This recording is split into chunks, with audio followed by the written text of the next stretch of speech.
Trump انتظامیہ کی جانب سے اسرائیل فلسطین تنازع کے حل کے لیے اب تک کوئی منصوبہ سامنے نہیں آیا، لیکن امریکی اخبار واشنگٹن پوسٹ کے مطابق وزیر خارجہ مائک پومپیو نے اس منصوبے کی کامیابی پہ خود ہی سوال بھی اٹھا دیا ہے۔ بہرحال سیکرٹری پومپیو اس خبر کی تردید کر رہے ہیں۔ تفصیلات کے لیے ہم چلیں گے ساحر ماجد کے پاس۔ سر، یہ بتائیے کہ امریکی وزیر خارجہ مائک پومپیو نے کیا کہا واشنگٹن پوسٹ کے مطابق، اور اب خود وہ اس خبر کی کن الفاظ میں تردید کر رہے ہیں؟ جی سارا، یہ ڈیل جس کو صدر Trump deal of the century کہتے ہیں، مائک پومپیو نے اس کی کامیابی پر شک کا اظہار کیا ہے۔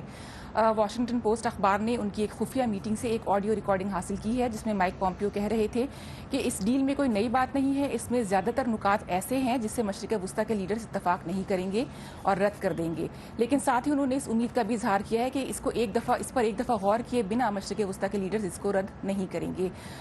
دوسری طرف European TV network Euronews کو انٹرویو دیتے وقت مائک پومپیو نے یہ کہا ہے کہ وہ اس ڈیل کے کامیاب ہونے کے بارے میں بہت پر امید ہے، اور ساتھ ہی انہوں نے یہ بھی کہا ہے کہ امریکہ مشرق وسطیٰ میں امن قائم کرنے کے لیے کسی ایک فریق کے ساتھ نہیں ہے۔ آلرائٹ، تو یہ جس طرح آپ نے بتایا کہ ڈیل آف دا سینچری کہتے ہیں پریزیڈنٹ ٹرمپ اس کو، یہ ڈیل ابھی تک سامنے تو آیا نہیں، کیا کوئی معلومات ہمارے پاس ہے اس کے بارے میں؟ کوئی تفصیلات سامنے آئی ہیں؟ جی سارا، آپ نے بالکل صحیح کہا کہ یہ ڈیل کب ریلیز ہوگی اس کے بارے میں تو کوئی تفصیلات ہمارے پاس نہیں ہے۔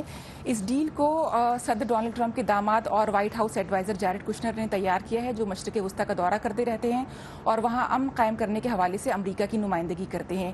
ایک اور اہم بات یہ ہے کہ صدر ڈونلڈ ٹرمپ نے حال ہی میں کچھ ایسے فیصلے کیے ہیں جس کی وجہ سے فلسطینی سمجھتے ہیں کہ امریکہ اسرائیل کی حمایت کرتا ہے، جیسے کہ یو ایس ایمبیسی کو یروشلم منتقل کرنے کا فیصلہ جس پر فلسطینیوں کو بہت اعتراض ہوا تھا۔ آلرائٹ، سو ابھی تک نہ صرف یہ کہ کوئی ڈیڈ لائن سامنے نہیں آئی، بلکہ جیرڈ کشنر جو صدر کے داماد ہیں ایک ڈیل پہ کام تو کر رہے ہیں، لیکن کوئی نہیں جانتا کہ اس ڈیل کے اہم نکات کیا ہوں گے۔ ساحر ماجد ہمارے ساتھ ہی ہمیں اپڈیٹ دے رہی تھی۔ Thank you very much Sahir.